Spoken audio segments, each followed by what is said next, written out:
listening to the HR Mixtape, your podcast with the perfect mix of practical advice, thought-provoking interviews, and stories that just hit different so that work doesn't have to feel, well, like work. Now, your host, Shari Simpson. Joining me today is Amy Mulchay, experienced in-house counsel at Paylocity, skilled in corporate employment law, litigation management, regulatory compliance, and advising executive leadership on enterprise risk management issues. Amy, thank you so much for jumping on the podcast with me today. Oh, thanks for having me, Shari. So this is a very timely topic. We're going to do a quick turnaround to get this out the door because I think everybody is trying to figure out how they are going to handle this new non-compete law. So maybe we could just start with there. What is the overview for this non-compete law that's coming into effect potentially in August?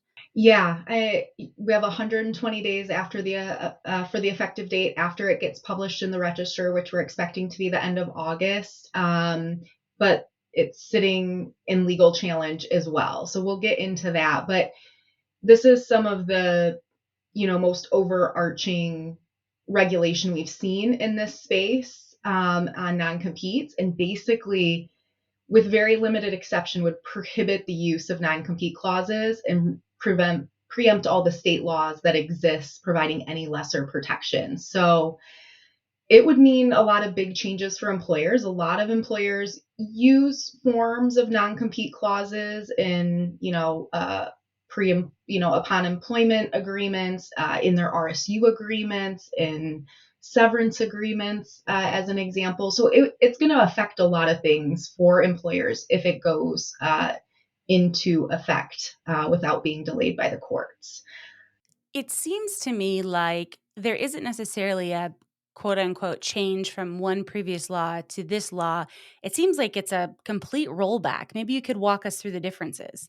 Yeah, it's really brand new from a federal legislation standpoint. The FTC has been interested in this area in terms of unfair competition for years, and more recently have cited different employers under investigation, and found issue with their use of non-competes for certain employees. So it's sort of an area they've been trudging into, but there was an official rule or regulation behind it. And it's really been an area that has been wholly regulated or legislated by the states. And we've seen more and more come from the states, in the last 5 to 10 years on this topic. But from a federal standpoint, this is the first kind of restriction of its kind. How do you see this impacting different employees throughout the organization? Because there are definitely roles that probably don't have non-competes in their roles in some organizations, and then some employees that do. Yeah, I think, a lot of employers, I think over this course of the 5-10 years that I just mentioned, have really been more thoughtful about how they use non-competes anyway. So a lot of times the vernacular in business is non-compete, and we're talking about actual non-competes, and we're talking about non-solicits or something that looks like just a non-disclosure, but we use the term kind of broadly. And so we really got to parse those into the categories they actually are. What the final rule prohibits is a true non-compete. And I think that's going to vary organization to organization, industry to industry, about how broadly that is used today and how many employees it will affect given in any given employer. Because there are non-solicits out there, and those maybe become more important. We're really trying to protect our clients and the business relationships. The scary thing about this rule and how it's written is the FTC kind of says if those are, too broad, they can be considered a type of non-compete clause that falls under this rule. So I think it's really important to review and know what you have out there. That's going to be your starting point, no matter what happens with the law going into effect. Is know where you have true non-competes. You're really going to prohibit an employee from leaving to go work for a competitor, and where you have the non-solicits that are meant to protect business interests or trade secrets or proprietary information. Let's talk a little bit about what too broad means. I I suspect, I'm going to take a stab in the dark here, as I am not a lawyer by trade.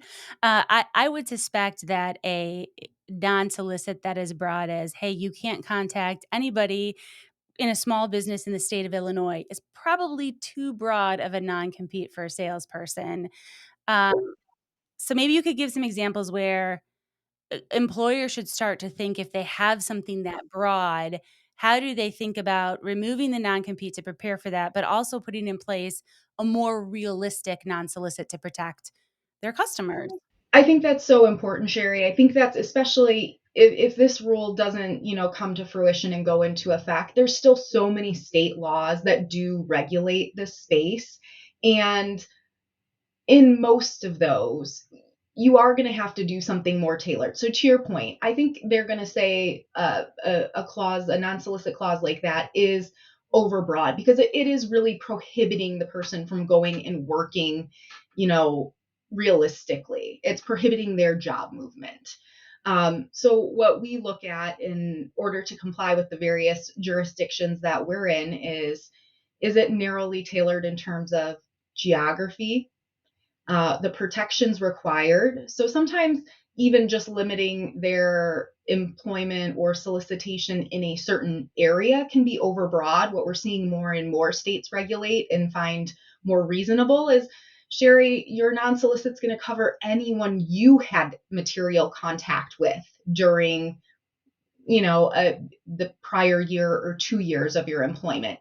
Those types of restrictions are going to tend to be more reasonable under the state laws that exist. And I think under the FTC rule, those would be not so overbroad as to prohibit, an employer or an employee from moving between jobs.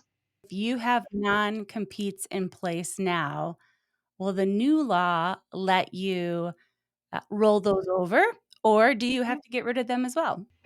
So it depends if you're a senior executive or not, is the answer. So generally, for most of your employee base, the answer is no.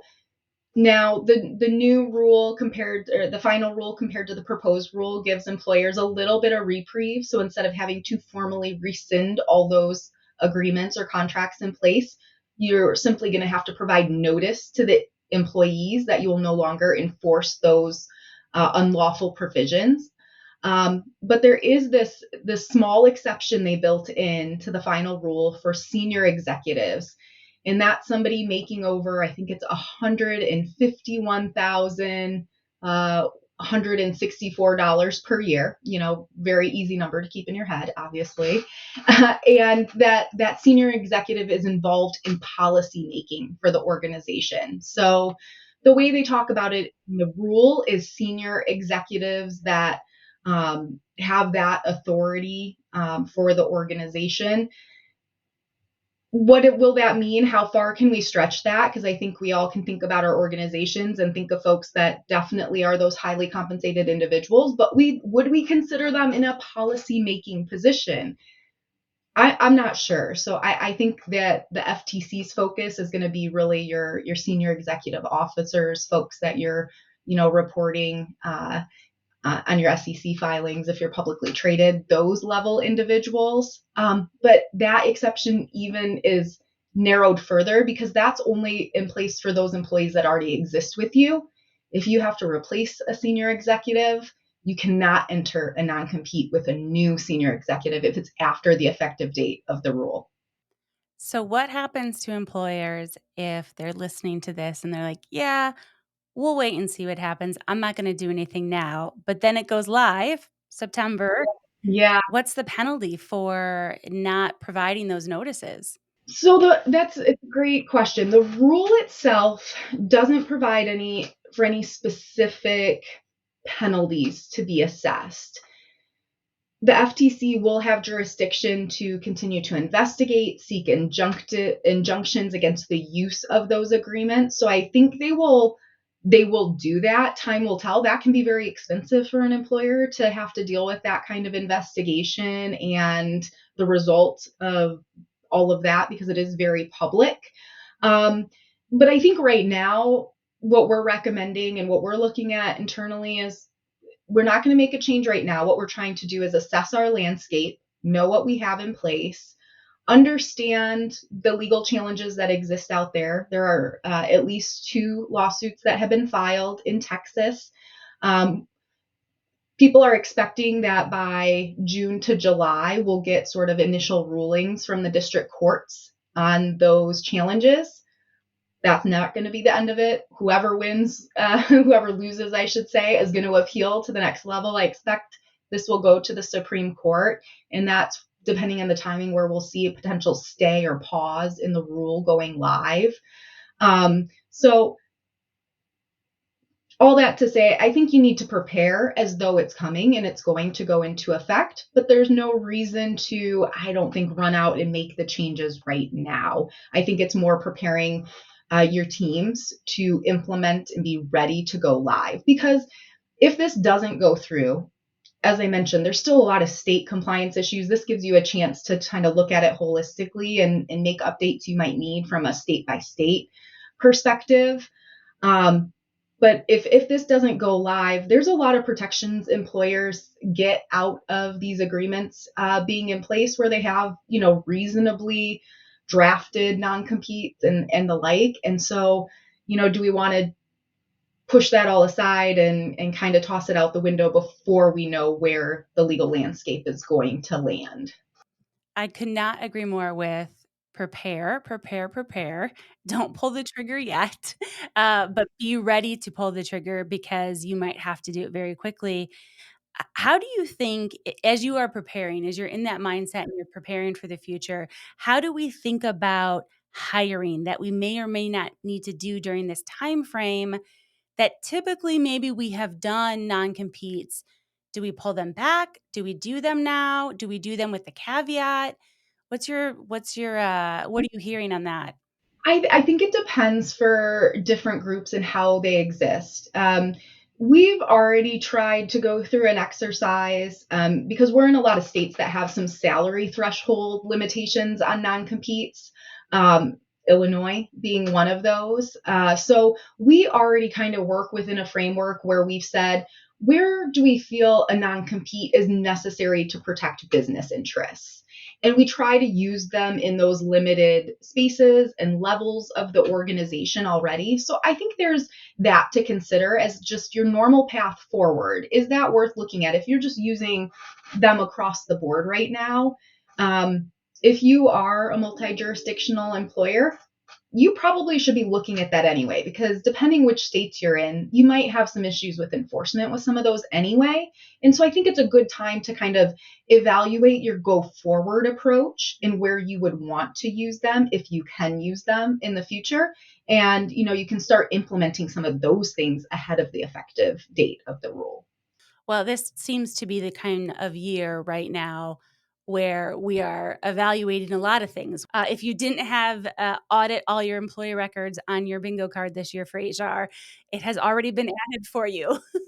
Yeah, I mean, it's so important to do that anyway. But I'm the lawyer in the room, so I appreciate when the regulation gives us a reason to deep dive into these things and to fix maybe what's broken in some circumstances, because it's a lot easier communication when you're doing it in time with a change in the law. It's just easier for employees to understand. It's easier to answer the question of why.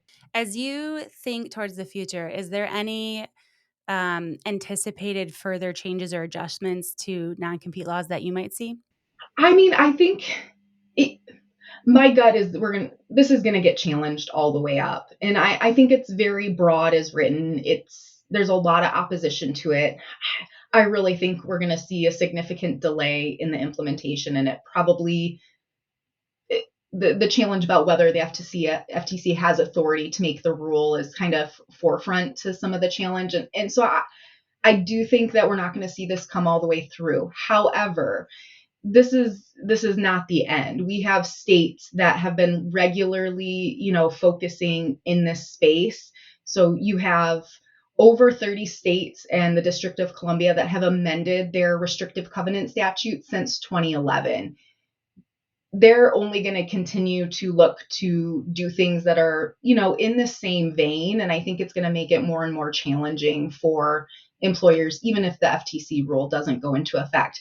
There's several other bills that are circulating through Congress that touch on pieces of this notion of non-competes, and how narrowly tailored they need to be, or whether we can use them at all. So I don't think this will be the end of it. And I think we will continue to see the regulation move that way. But with some of these things, we try, like the government tries the easy way, right? The FTC rulemaking. Okay, then we get slapped on our hand. That wasn't the right way, but we get a bill passed in Congress that does the trick, right? And so I think we'll still see it move that direction. So I think it's important you go through the evaluation, especially, again, if you're a multi-jurisdictional employer, know those states. There's 12 that have minimum salary requirements. There's 16 that require a specific non-compete rider if you're including it, non-compete language. There's 12 that require a non-solicitation rider, and there's 14 that have very specific timing and